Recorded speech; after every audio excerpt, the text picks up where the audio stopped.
मुंबईला पाणीपुरवठा करणाऱ्या 7 धरणांमध्ये 28.92% पाणीसाठा। गेल्या 24 तासांमध्ये जलाशयातील पाणीसाठ्यामध्ये 12% वाढ। धरण क्षेत्रामध्ये पावसाची संततधार सुरू।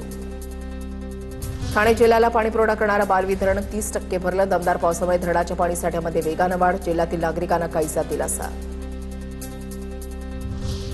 भारतीय हवामान विभागाकडून मुंबईसाठी सोसाट्याच्या वाऱ्याचा इशारा। मुंबईतील सर्व महापालिका उद्यानं आज बंद राहणार।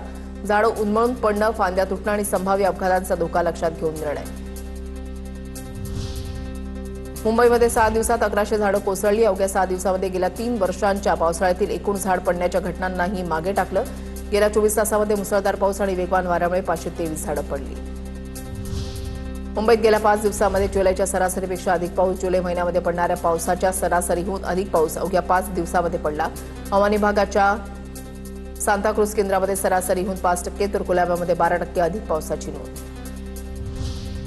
पुराचा धोका असताना सुद्धा खाडी बुजवण्याचा प्रयत्न। कल्याण रेतीबंदर डंपल भरून ट्रेब्रिज टाकण्याचा व्हिडिओ व्हायरल। नागरिक आणि पर्यावरणप्रेमींकडून संतापाची लाट। मुंबई मनपा आयुक्तांकडून कर्मचाऱ्यांचं कौतुक। पावसामध्ये जनजीवन सुरळीत ठेवण्यासाठी अधिकारी कर्मचाऱ्यांच्या प्रयत्नांबाबत समाधान। स्वतःचे आरोग्य आणि सुरक्षेची काळजी घेण्याचं महानगरपालिका आयुक्त अश्विनी भिडे यांचं आवाहन। मुंबईच्या मनोरी बीचवर गेल्या 2 दिवसांपासून तेलानं भरलेलं एक जहाज अडकून पडलं। सध्या हे जहाज भारतीय तटरक्षक दलाच्या ताब्यामध्ये आणि निगराणीमध्ये आहे। विरार पुरममध्ये 20 ते 25 झाडं धोकादायक स्थितीमध्ये असल्याचं समोर। अनेक झाडं रस्त्याच्या दिशेनं झुकली। मोठा अपघात होण्याची शक्यता। प्रशासनानं योग्य ती कारवाई करण्याची मागणी। पुणे जिल्ह्यातल्या टॉप 9 घडामोडींचा आढावा घेऊयात। आज संत तुकाराम महाराजांची पालखी देहूहून पंढरपूरकडे प्रस्थान करणार। पावसाच्या पार्श्वभूमीवर वारकऱ्यांनी देहूमध्ये न येता ज्या ठिकाणी आहेत तिथूनच पालखी सोहळ्यामध्ये सहभागी व्हावं, देहू संस्थानचं आवाहन। जगद्गुरू संत तुकाराम महाराज पालखी प्रस्थान सोहळ्याच्या निमित्तानं मंदिराला आकर्षक फुलांची सजावट। देहू नगरीमध्ये भक्तिमय वातावरण। पालखी सोहळ्याच्या पार्श्वभूमीवर पुण्यामध्ये 9 आणि 10 जुलै रोजी मांस आणि मद्य विक्री बंद ठेवण्याची मागणी।